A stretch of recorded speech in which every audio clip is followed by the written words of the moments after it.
है PTI intra party के हवाले से। और हमारा मकसद जो है वो ये है कि हम बल्ला बचाने निकले हैं। और मैं उसकी आपको तफसील बताऊंगा कि अगस्त 2002 में कुछ मेरी भी इसमें काविशें शामिल थी, जब मैंने पाकिस्तान तहरीक इंसाफ की तरफ से इसी इलेक्शन कमीशन में एक दरख्वास्त डाली थी कि हमें बल्ले का निशान दिया जाए। और उससे पहले जो 97 के इलेक्शन थे उसमें चिराग था हमारा इलेक्शन सिंबल। तो अल्लाह का करना हुआ कि हमें बल्ला का सिंबल मिला और उस बल्ले की सिंबल के ऊपर हमने पाकिस्तान तहरीक इंसाफ की ब्रांडिंग की। लेकिन आज बल्ला जो है वो ख़तरे में है पाकिस्तान तहरीक इंसाफ के सिंबल के हवाले से। और जो इलेक्शन कमीशन ऑफ पाकिस्तान ने जो ऑर्डर सुनाया है, ये पाकिस्तान तहरीक इंसाफ को एक आखिरी मौका दिया था कि अगर आपने शफाफ इंट्रा पार्टी इलेक्शन नहीं कराए तो ये जो बल्ला है कानून के तहत ये आपसे लिया जा सकता है, जो बहुत नुकसान होगा पाकिस्तान तहरीक इंसाफ को। और उसका जो पॉलिटिकल शनाख्त है आने वाले इलेक्शन में वो ख़तरे में पड़ता है। इसलिए हम उम्मीद कर रहे थे और हमने पूरी कोशिश की कि हम ये जो नई क़यादत है, ये जो अब नए लोग पार्टी में अचानक नमूदार हो गए हैं वकला की सूरत में, जो जेल से बाहर आके बेनामी प्रेस कॉन्फ्रेंस कर रहे होते हैं और मुतज़ाद बयानात दे रहे होते हैं और मुतज़ाद बातें कर रहे होते हैं, तो हमने पूरी कोशिश की इस हद तक कि मैंने कल कई साल बाद पार्टी के चेयरमैन इमरान खान के लिए एक वीडियो मैसेज भी किया था। और उसमें मैंने ये कहा था कि सबसे बेहतर रास्ता ये है कि आप खुद ये जो फ्रॉड हुआ है, ये जो इलेक्ट्रल फ्रॉड हुआ है, ये जो एक ढोंग रचाया गया इंटर पार्टी इलेक्शन के हवाले से, जिसकी तफसील में मैं आता हूँ, इसको आप खुद कलअदम करार दे दें और एक संजीदगी दिखाएं कि आप शफाफ इलेक्शन कराना चाहते हैं। आप पाकिस्तान तहरीक इंसाफ के वर्करों को ये मौका देना चाहते हैं कि वो अपनी मर्ज़ी से अपनी क़यादत का फ़ैसला करें, ना कि बाहर से लोगों को नामज़द कर दिया जाए। ये पाकिस्तान तहरीक इंसाफ के आईन में ऐसी कोई शिक मौजूद नहीं है कि कोई केयर टेकर चेयरपर्सन हो या कोई नामजदगी हो पिछला चेयरमैन जो है नए चेयरमैन को। मैं उन लोगों में शामिल हूँ जिसने पाकिस्तान तहरीक इंसाफ का बुनियादी आइन लिखा था। मैं था, हामिद खान थे, मिराज मोहम्मद खान थे, फौजिया कसूरी थी, सईदुल्लाह खान न्याजी थे, डॉक्टर आरिफ अलवी थे। हमने जो आइन बनाया उसमें हमने ये लिखा था कि चेयरमैन जो है 3-3 साल के 2 टर्म्स करेगा, उसके बाद वो नाअहल हो जाएगा, वो हमेशा के लिए पार्टी की क़यादत नहीं संभाल सकता। उसका मकसद था कि हमने जमहूरियत लानी थी पार्टी में, हमने पार्टी को इदारा बनाना था, हमने पार्टी को लीडरशिप की एक क्रेडल बनाना था कि जहाँ मेरिट पे लीडरशिप ऊपर आए। ये जमहूरियत का बुनियादी तकाजा है। जैसा कि आपने बरतानिया में आप देखते हैं कि एक इंडियन नज़ाद जो है वो प्राइम मिनिस्टर बना, अपनी पार्टी से इलेक्शन के ज़रिए मेरिट पे ऊपर आया। एक पाकिस्तानी नज़ाद जो है वो लंदन का मेयर बना टर्म्स के लिए, वो फिर अपनी पार्टी से मेरिट से उठा।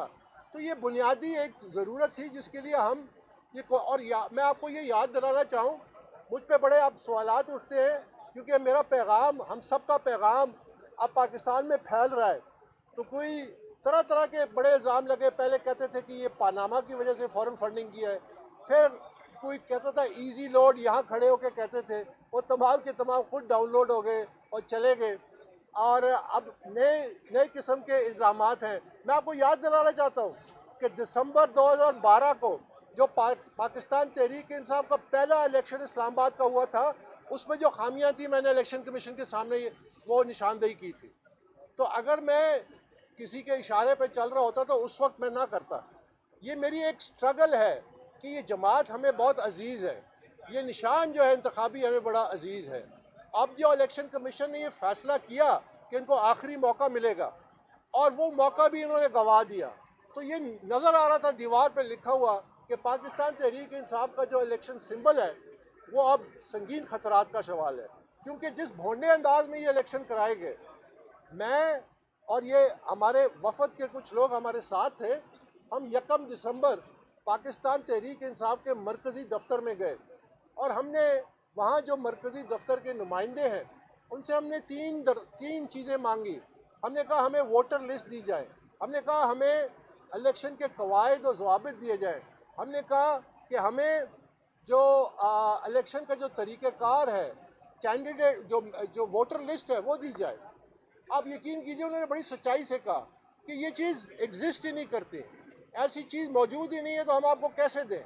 और ये तमाम चीज़ें रिकॉर्डेड हैं, ये तमाम चीज़ें रिकॉर्डेड हैं। तो आज हमने जो दरख्वास्त दी है, जो मैंने दरख्वास्त दी है, उसमें वीडियो सबूत भी दिए हैं। वो हक़ाइक़ सामने हमने रखे हैं कि ये इलेक्शन जो है, ये इलेक्शन एक्ट 2017 की खुला खिलाफ वर्जी हुई है। और क्योंकि इलेक्शन एक्ट 2017 कहता है कि हर जमात के मेंबर को ये इख्तियार है कि वो उसके इलेक्शन में हिस्सा ले। हम पीटीआई के मेंबर हैं। आज आपने शायद सुना हो कि सुबह एक दरख्वास्त भी डाल दी गई पीटीआई की तरफ से कि जी आप मेरी दरख्वास्त जो आने वाली है उसको एंटरटेन ना करें क्योंकि ये मेंबर नहीं है। अब आप अंदाज़ा लगाइए कि इनकी बौखलाहट का क्या आलम है कि अभी मेरी दरख्वास्त आई नहीं है और अभी से उन्होंने उसको रोकने के लिए इलेक्शन कमीशन में पहुंच गए। मैं अपनी दरख्वास्त के साथ मैंने ये इलेक्शन कमीशन का फैसला जो मई 8 2017 का है, ये फैसला मैंने साथ लगाया जिसमें 5 member election commission Sardar Raza की क़यादत में उन्होंने कहा we therefore in the light of the letter dated इतना have no choice but to hold the petitioner as still the member of the party and as locus standi। ये election commission का order है। उसके बाद मैंने एक Islamabad high court का फैसला लगाया, ये जस्टिस मोहसिन अख्तर कियानी का है, 2018 का 18/7/2000। ये जस्टिस मोहसिन अख्तर कियानी का इस्लामाबाद हाई कोर्ट का फैसला है जिसमें मेरी मेंबरशिप की दोबारा तस्दीक की गई। उसके बाद इस्लामाबाद हाई कोर्ट के उस वक्त के चीफ जस्टिस ऑनरेबल जस्टिस अत्तर मिनिल्ला की क़यादत में एक डिवीज़न बेंच ने इस फैसले की तौसीक की और वो एक जो सिंगल बेंच ने लिखा in my humble view respondent number 2 यानी Akbar S Babar holds his status as member of PTI as per dated ये यानी तमाम अदालती फैसले। मैं पाकिस्तान तहरीक इंसाफ की तारीख का शायद वाहिद मेंबर हूँ, फाउंडिंग मेंबर, जिसके हक में 3 जुडिशल फोरम से ये तहरीरी फैसले आए कि ये मेंबर है। और आज इलेक्शन कमीशन के सामने उन पीटीआई के जो नुमाइंदे बनते हैं खुद साख्ता, उन्होंने खुल्लम खुला फिर झूठ बोला। तो यही झूठ उनका इंट्रा पार्टी में नज़र आया जब आपने देखा कि पेशावर में चंद दर्जन लोगों को इकट्ठा किया गया और कबूल है कबूल है कबूल है के नारे लगाए गए।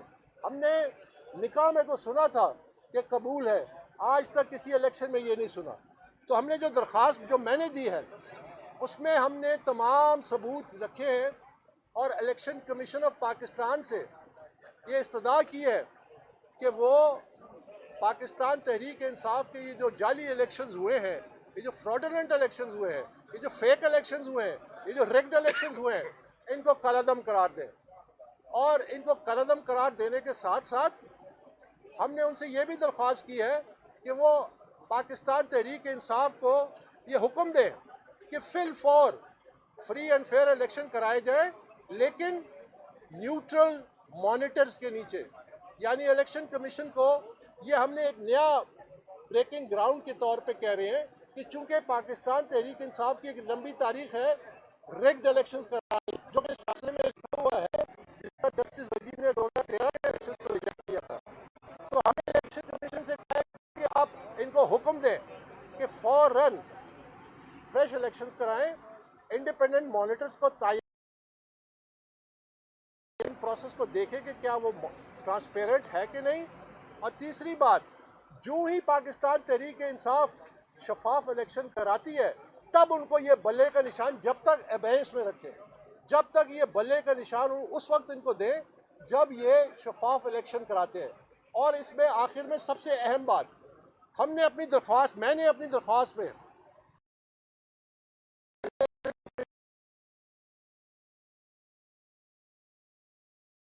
नाटक होता है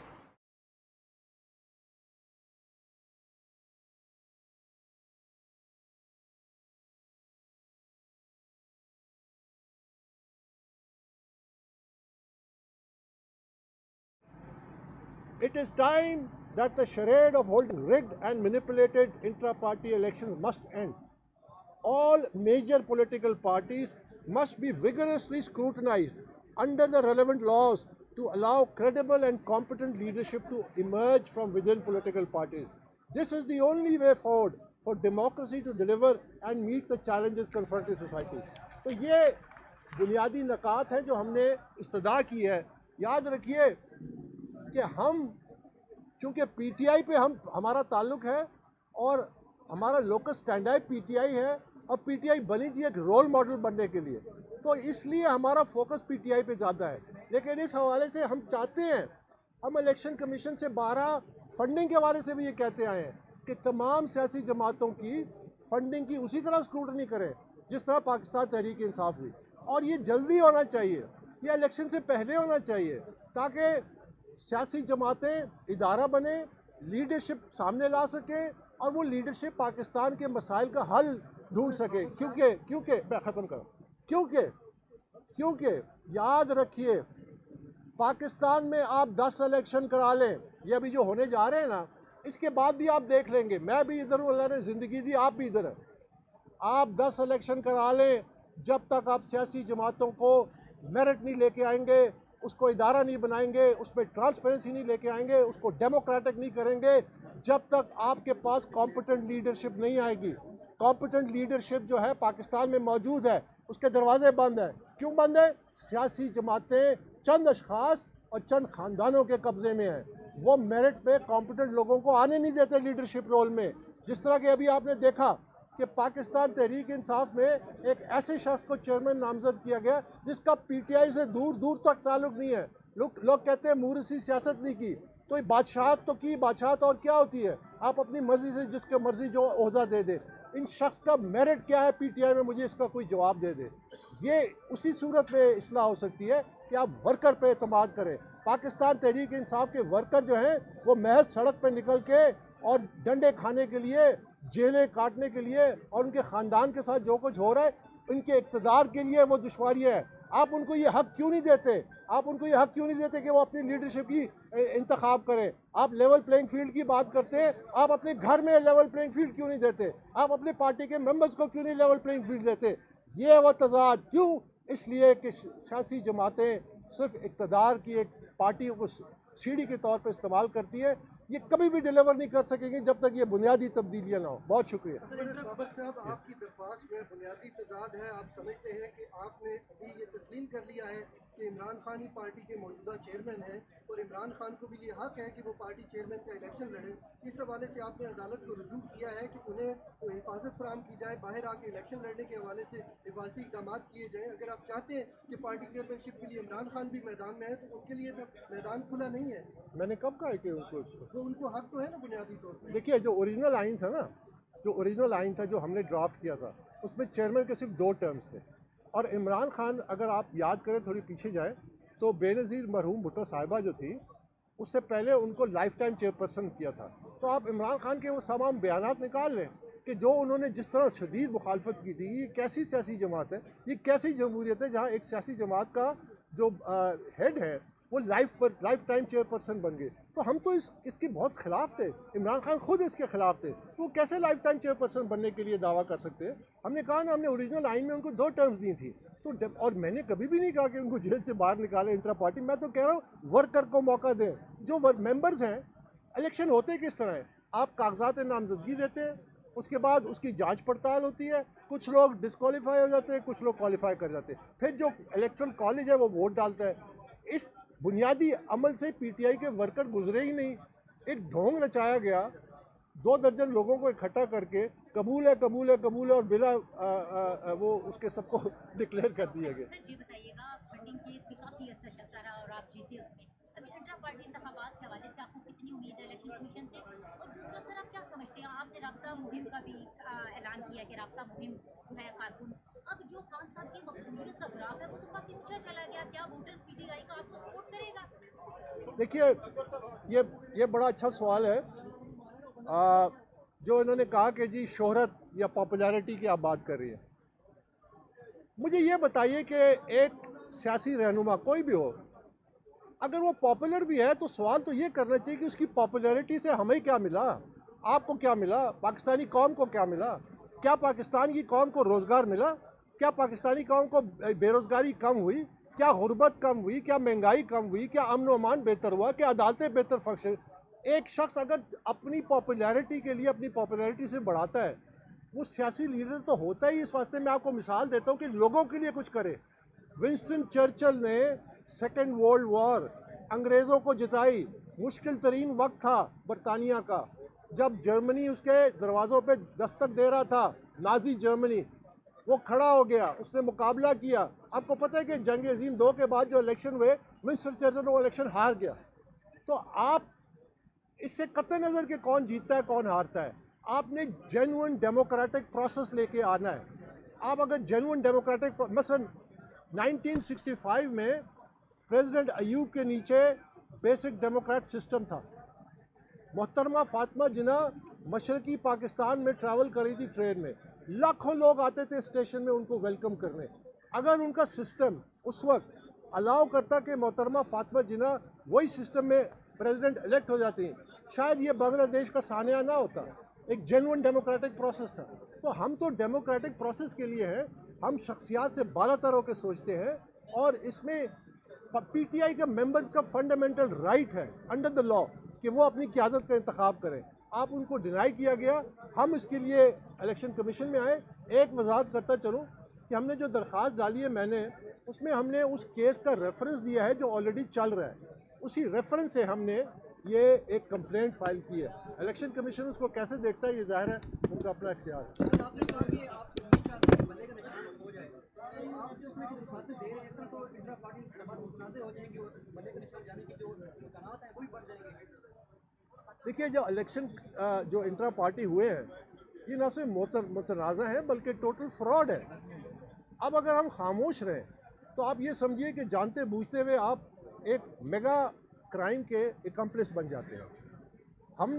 हम उसमें इस जुर्म को, जो शरीक जुर्म नहीं हो सकते, हमने ये पहले दिन से फैसला किया था कि मैं फॉरेन फंडिंग केस 2011 में मेरे इख्तलाफात हुए थे, मेरी एक एक बात सच साबित हुई, और मैंने फिर नवंबर 2014 में केस किया, 8 साल लड़ा, तमाम इल्ज़ाम साबित हो गए।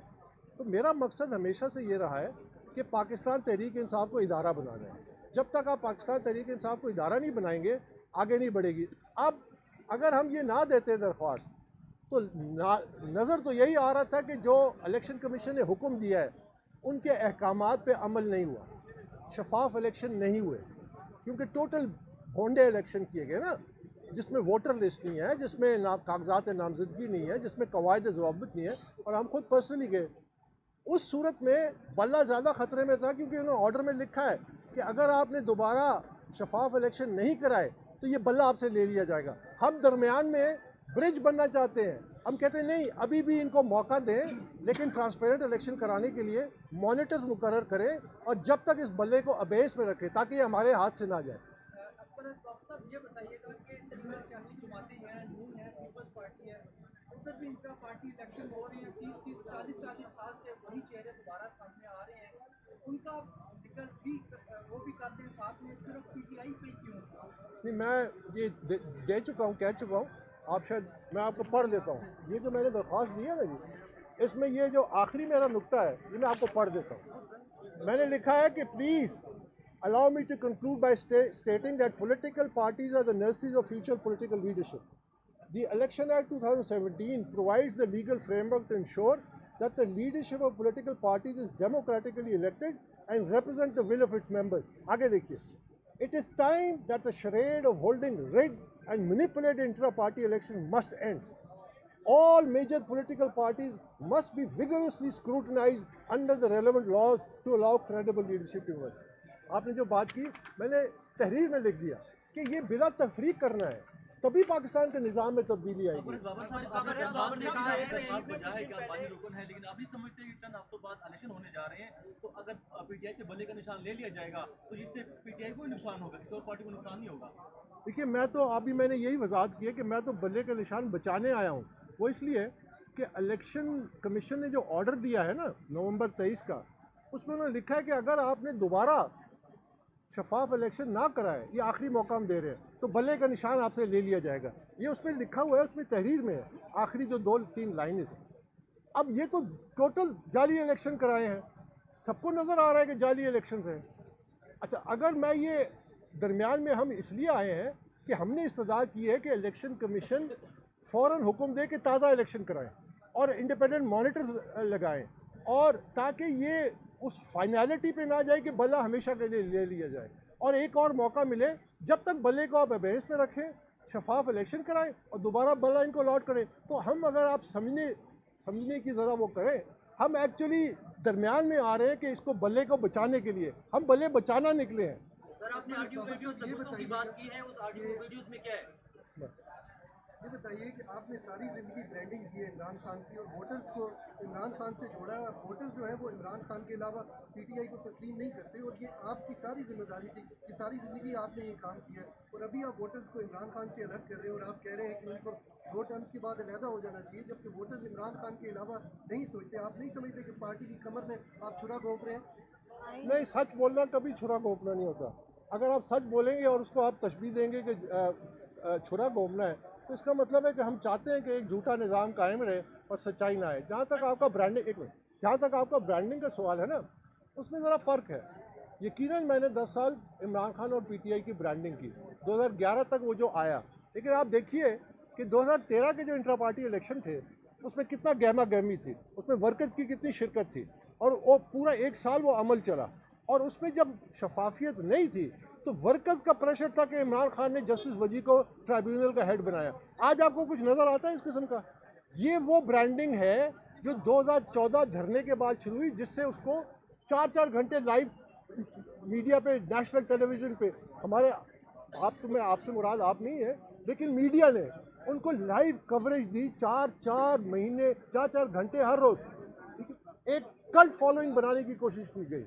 तो वो जो एक एनलाइटेंड डेमोक्रेटिक फॉलोअर्स थे, उनमें से एक छोटा तबका जो है वो किसी और उसकी शक्ल इख्तियार कर गया। देखिए, नाज़ी जर्मनी में भी यही हुआ था। वो जो हिटलर ने जो की थी अपनी, और उसके बाद उनका जो एक प्रोपेगेंडिस्ट था जो दुनिया जानती है, तो वो इंडोक्ट्रिनेट करते हैं। तो हमारे उन नौजवानों को इंडोक्ट्रिनेट किया। अब ये हमारी जिम्मेदारी है। मैं तो कफ़ारा अदा कर रहा हूँ, मैं तो 10 साल से लगा हुआ हूँ कि हकीकत सामने रखूँ, और फिर भी मैं सिर्फ इस हद तक जाता हूँ कि पीटीआई को इदारा बनाए। मुझे इमरान खान से कोई ज़ाती दुश्मनी नहीं है। इमरान खान ने जो किया पाकिस्तान की सियासत के साथ इंतहाई नुकसानदेह है, वो डिस्ट्रक्टिव पॉलिटिक्स की है, और मैं उस सियासत के सख्त खिलाफ हूँ। उसके नतीजे सामने आ गए। यहाँ खड़े होके मैं कहता रहा हर हेयरिंग के बाद कि ये पाकिस्तान को ये डिस्ट्रक्टिव सियासत नुकसान पहुँचाएगी। इदारों को आप लड़ा रहे हैं अवाम के साथ, इदारों को आप बदनाम कर रहे हैं। ये पाकिस्तान के लिए, हाँ, इस्लाह की बात करें। और मैं आपको बताऊं, इमरान खान को मैं हमेशा ये कहता था, जब आप ब्रांडिंग की बात करें, क्योंकि मैं उनको तकरीबन हर रोज़ दफ्तर लेके जाता था, मैं हमेशा उनको ये कहता था कि देखिए, इफ़ बाय सम मिरेकल आप प्राइम मिनिस्टर बन गए, तो याद रखिए कि आपको अगर रिसोर्सेज में, रुपए में 8 आने मिलते हैं, आप परफॉर्म करें, आपका पॉलिटिकल स्पेस बढ़ेगा। सिविलियंस जो हमारे पॉलिटिशियंस हैं, उन्होंने सिविलियन इदारों को मजबूत नहीं किया और एक स्केपगोट बना लिया है, जिसको लोग भी उस तरफ चले गए हैं। उसमें हकीकत भी होगी। मैं तो उसका विक्टिम हूँ। मैं 3.5 साल 1 पेज डॉक्टरिंग का विक्टिम हूँ। उसको कौन था जो कहता था कि इमरान खान ही कहता था कि ये इससे बड़ी डेमोक्रेटिक इस्टेब्लिशमेंट कोई नहीं है, इससे ज़्यादा? वो इमरान खान ही कहता था कि काजी फैज़ ईसा के ख़िलाफ़ जो रेफरेंस आया, वो तो मैंने तो नहीं बनाया, मुझे बना के दिया गया, मैंने साइन कर दिए। अलवी के आपने हल्फ लिया था, वही इस्टेब्लिशमेंट जो 1 पेज डॉक्ट्रिन की थी, मुझे कहती थी फॉरन फंडिंग केस वापस ले लो। मैंने तो अपना मजबूरी का, मैंने कहा जी मैं नहीं कर सकता, ये मुल्क से गद्दारी है। तो मेरी तो कोई हैसियत नहीं थी, मेरी तो पीछे फॉलोइंग भी नहीं थी। तो आप किस किस्म के लीडर थे जो आप सिविलियन उसकी बात करते हैं? जब तक आप पावर में हैं तो आप ठीक है सब कुछ, जब आप पावर से बाहर है तो आपको याद आ गया अमेरिका, आपको याद आ गया एस्टेब्लिशमेंट। तो ये समझने की बात है कि ये पावर स्ट्रगल है। इसीलिए तो हम कहते हैं कि पीटीआई को डेमोक्रेटिक इदारा बनाए। सर, आपने ऑडियो वीडियो सबूतों की बात की, उसमें क्या है? ये तमाम जो इलेक्शन हुए हैं और जो हमारा विज़िट था, जिसमें पीटीआई के जो नुमाइंदे जो हमसे गुफ्तगू कर रहे हैं, वो तमाम तफसीलात उसमें, जिसमें सारे वो उन्होंने बड़ी खुल के बातें की है। तो ये इलेक्शन से एक शाम पहले की है, तो उसमें तमाम एविडेंस है, उसके अलावा भी सबूत है। एक सवाल इधर से जिस तरह आपके इलेक्शन कमीशन ऑफ पाकिस्तान में आपने इंट्रा पार्टी इंतखाब को चैलेंज किया, इस तरह और भी अगर सियासी जमातें वो भी इलेक्शन कमीशन में आ सकती हैं, वो भी दरखास्तें दायर करेंगे, तो क्या ये जो मुल्क में इंतखाबी अमल है ये लिंगर ऑन नहीं हो जाएगा? क्या समझते हैं? देखिए, मैं तो कह चुका हूँ कि आप इंतखाबी अमल को जारी रखें। 10 ऐसे इंतखाबी अमल करा रहे हैं, आपकी क़यादत नहीं बदलेगी। अगर आपने क़यादत बदलनी है तो आपको पार्टीज़ को इदारा बना रहे हैं। बहुत बहुत शुक्रिया भाई।